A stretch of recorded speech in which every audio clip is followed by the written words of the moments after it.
Hello and welcome to my home. Today I'm at the house of the renowned physicist Mr. James Coolcup. Perhaps best known for his 400-pound trout, but a little bit more about that later on in the day, maybe, if you're lucky. So let's see if he's in, shall we? I'll just give him a little knock. I know he's been expecting this, so he might get a nice warm cup of tea or something when we get in.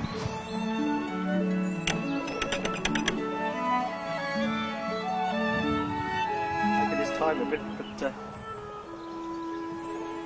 Hello, yes? Hello, Mr. Coolcup. It's the My House team. You invited us in. Yes, I've been expecting you. I've got a nice warm cup of tea for you. Have you? Lined up. That's very good of you. I'll just pop in then. Right. See you inside.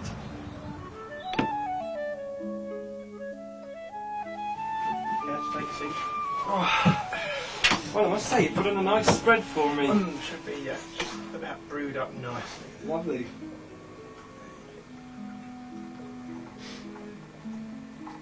Bit milky, but I'm feeling in a milky mood today.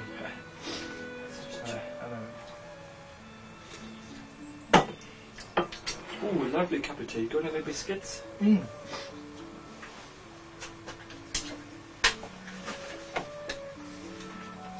Stiff lid, this one. Lovely. Ooh. Right, well, thank you. Nice view. Nice view. Yes, I built it myself. So, did you use triplex laminated, or what did you use then? What, for the view? Oh, sorry, you built the view yourself. Well, I thought you meant the windows. No. So, it's not exactly what I would call a large home. I mean, I've been to palaces and I've been to semis, but without wanting to seem offensive, it's a bit of a shed, this really. Well, some people have said that to me before, funnily enough. And my usual reply to them is that home is not a building, it's a place where you live. Yes, I can see there's a philosophical nature to you. So, take me through some of your prized possessions in the house then, or talk me through them, if you mind. Well, of course the flooring is bare wood covered in straw. Very basic, yes. Yeah, it reminds me of butchers, actually. Butchers. Yeah. Cool. Well, good old Flymo. Black & Decker hover mower. Funny story behind this. Yes? Yeah, I got this second hand off a man who said, yes, that's a good mower. That will do you a good day's cutting. And first time I took it out, it went zzzt, made a very nasty burning smell. Right. So, well, thank you very much for the tea. That's quite alright. Shall we adjourn and have a look at the bedroom next? Let's. Okay. Well, here we are in your bedroom. Yes, cosy, isn't it? It's very cosy. Now, tell me a little bit about it. The bed. What makes the bed? The bed, funnily enough, I mean, you wouldn't imagine it. It's simply an ordinary mattress laid upon the floor. Right. Incredible. I mean, you wouldn't believe it from the amount of support and comfort that it provides. Right. It's simply an ordinary mattress. And I notice once again you have your collection of Flymos here. Well, just the one. Just the one this time. That's just a handle that I use to beat off intruders. Right. Yeah. And isn't that a bit dangerous, this? Well, yes and no. I mean, I use it as an alarm clock. I have it in one of those little timer switches. Right. And in the morning it whirs into life. Right. Originally, of course, I thought it was my old alarm clock, and I'd go to turn the button off, and all my fingers would get chopped off. Right. Down the hospital, microsurgery, you know. Yeah. 10 months rehabilitation. But now I get used to it, and I remember, and I think, I won't go to turn it off. No. And of course, it can be used as a fan. Right. At night you turn it on and a cool breeze blows over you. It's very nice. So what's it like in here in winter then? Is it cold or what?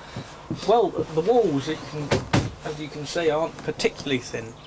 They are particularly thin, and they don't offer much protection from the elements. Right. But of course, when you're sort of snuggled up in bed with your favourite teddy bear, cup of hot cocoa, it's quite homely. Nice. I must say that before we move on to the next room, it does seem to have a bit of a TARDIS type quality to it, as in from the outside it looks quite small, and when you get inside it's a lot larger than it seems on the outside. Well, I am a physicist. So, right, Can you let me into your secret? Or? No. No? Not in this room anyway. Not in this room anyway. No. So, although I can let you know into a little hint. Okay. It's always good to have lots of fly-mows about. They're very important when it comes to this sort of thing. Right. I remember that. So where are we off to next then? We're off to the kitchen. Kitchen? Yeah. Right. Off we go then.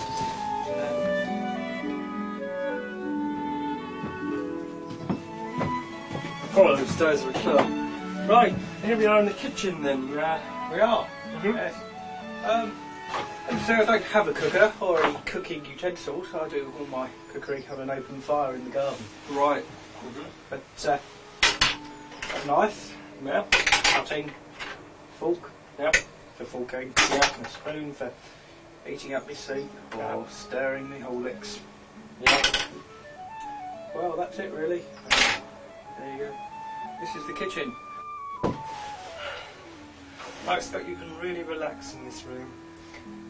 Yeah, sitting down, my feet on the floor, on the rug, in front of a roaring fire. It's lovely. Except I don't have fires usually. Bit of a risk in a all timber building. I can't get over your view. It's great.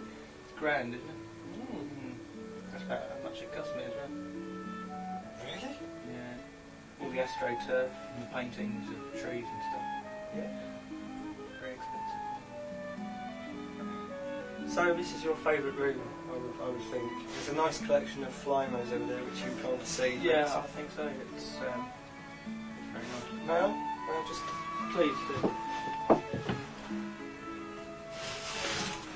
I think My Bengali hurling rings.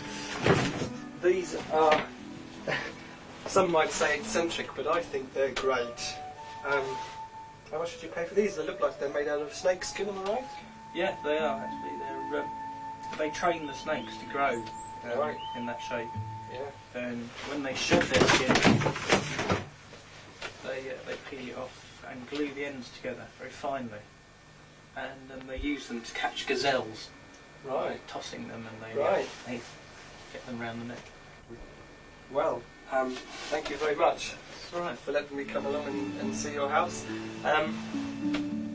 Next week we'll be having a look at another house, obviously, and I don't know what it is yet, but I can assure you it won't be as interesting as this one. Thank you, Dr.